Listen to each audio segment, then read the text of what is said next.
이번 시간은 저번에 소개하지 못했던 주신을 제외한 북유럽 신화의 신들을 소개하고자 합니다.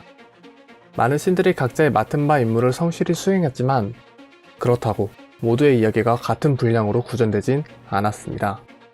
그래서 이야기가 책 몇 권인 신도, 한 문장의 소개가 전부인 신도 존재하죠. 모든 신들을 자세하게 설명하자면 이 영상이 길어지고 쓸데없이 루즈해질 것입니다. 따라서 북유럽 신화에서 자주 언급되던 신과 사건을 중심으로 주변 신들에게 가지를 쳐가며 간략하게 설명하도록 하겠습니다.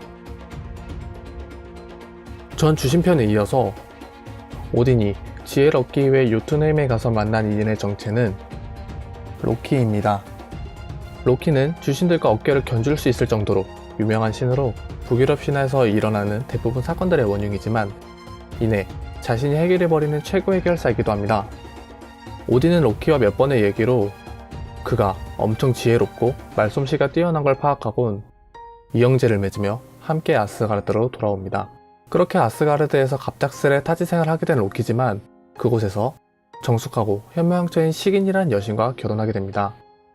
뿐만 아니라 최고의 무력을 지닌 토르와 친하게 지내며 누구보다 아스가르드 생활을 즐기게 됩니다. 절친 토르의 아내 시프의 머리카락을 장난으로 자르는 등 말이죠. 하지만 로키는 후에 신들에게 갖가지 수모를 당하게 되고 결국 신들의 종말 라그나로크를 일으키게 됩니다. 그는 로키를 계속해서 주시하고 있던 신이 있었으니 아스가르드의 파수꾼 헤임달입니다. 헤임달은 하얀 신이라고 불릴 정도로 외모가 매우 아름다운 남신이었다고 합니다. 그는 거의 잠을 잘 필요가 없었고 청각과 시각이 매우 좋을 뿐더러 미래를 예측하는 능력도 가지고 있었죠. 따라서 그는 신들의 파수꾼으로서 아스가르드와 미드가르드를 잇는 무지개 다리 비프로스트 옆에서 세상을 관찰하였다고 합니다. 그러다 신들에게 큰 위협적인 일이 생길 것 같으면 커다란 뿔필이 갤라르 호른으로 모든 신들에게 알렸다고 합니다. 그는 로키의 장난을 듣거나 볼 수 있었기 때문에 로키의 장난을 저지하게 됐는데 그래서 둘의 사이는 매우 좋지 않았다고 합니다. 결혼과 가정의 신, 북유럽 신화 최고신 오딘의 아내, 금요일에 어원이 된 신, 모든 이들의 어머니 프리그에겐 남부럽지 않은 아들 빛의 신 발드르가 있었습니다. 오딘과 프리그의 아들인 그는 외모가 매우 아름다웠고 현명하며 상냥한 신이었기 때문에 모든 것들에게 사랑받는 신이라고도 불립니다. 하지만 로키의 계략에 의해 젊은 나이에 죽음을 맞이하고 그 계기로 신들과 로키가 완전히 틀어지게 되죠. 죽음을 맞이한 발드르의 아내이자 식물의 여신 난나는 발드르의 죽음에 너무 슬픈 나머지 심장이 터져 죽어버렸다고 합니다. 그렇게 비극적인 운명에 맞이했던 둘은 다행히도 북유럽 신화의 저승 헤라임에서 제외했다고 합니다. 발드르와 난나의 아들 법률의 신 포르세티는 매우 슬펐지만 말이죠. 북유럽 신화의 주된 신화는 아스 신족의 이야기입니다. 하지만 북유럽 신화에선 아스 신족뿐만 아니라 반신족도 존재했습니다. 반신족 중 굴베이그라는 마녀가 있었는데 그녀는 아스 신들과 인간에게 황금이란 것을 보여주며 죄를 탐하게 했습니다. 황금에 의해서 많은 곳들이 황폐해지자 아스 신들은 분노하며 그녀를 죽이게 됩니다. 하지만 굴베이그는 부활했고 다시 두 번 더 굴베이그를 죽이지만 굴베이그는 계속해서 살아났습니다. 반신족이 아스 신족들에게 험한 꼴을 당하자 반신족들은 분노했고 결국 아스 신들과 반신들이 전쟁을 하게 되죠. 두 신족은 팽팽한 실력을 보이며 어느 한쪽으로 기울어지지 않고 서로 막대한 손실만 얻게 되었습니다. 그래서 두 신족은 휴전을 했고 그 휴전의 의미로 협정을 합니다.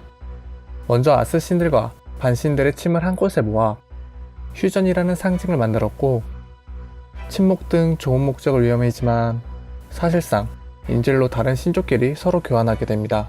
이때 아스 신족들은 오딘과 함께 인간을 만든 신 회니르와 지혜의 샘물을 지키는 거인 미미르를 보냈고 반신족들은 반신족의 왕 요르드와 그의 아름다운 두 자녀 프레이와 프레이야를 함께 보냅니다.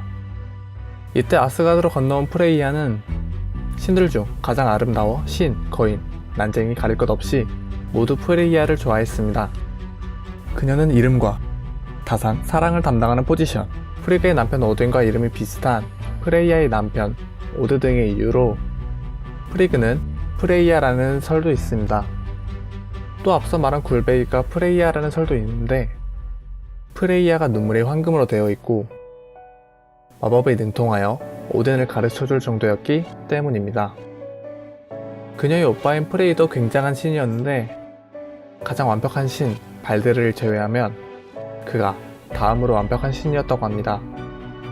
프레이는 게르드라는 거인에게 반해 스스로 적을 찌르는 명검을 조건으로 걸고 심부름꾼에게 게르드를 데려오라고 시킵니다.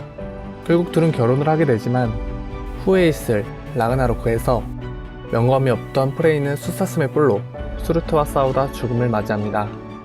그의 주된 묘사로는 앞서 말한 이름 없는 명검 혹은 수사슴의 뿔을 들고 있으며 말보다 더 빠른 황금 멧돼지 굴린 브르스티가 함께 묘사됩니다. 이것으로 대략적인 설명은 끝입니다. 이외에도 절무의 사가를 관리하는 여신 이둔, 그녀의 남편 시의 신 브라기, 요르드의 아내 스키의 여신이자 겨울의 여신 스카디와 그녀와 같은 겨울의 신 울르, 운명의 새 여신 울드, 베르덴디, 스쿨드 등 아직 소개하지 않은 신들도 많지만 사전 설명이 필요한 중요한 신들의 소개는 끝났습니다. 앞으로 본격적인 신화 속 이야기를 통해 여러분에게 찾아뵙도록 하겠습니다. 긴 영상 시청해주셔서 감사합니다.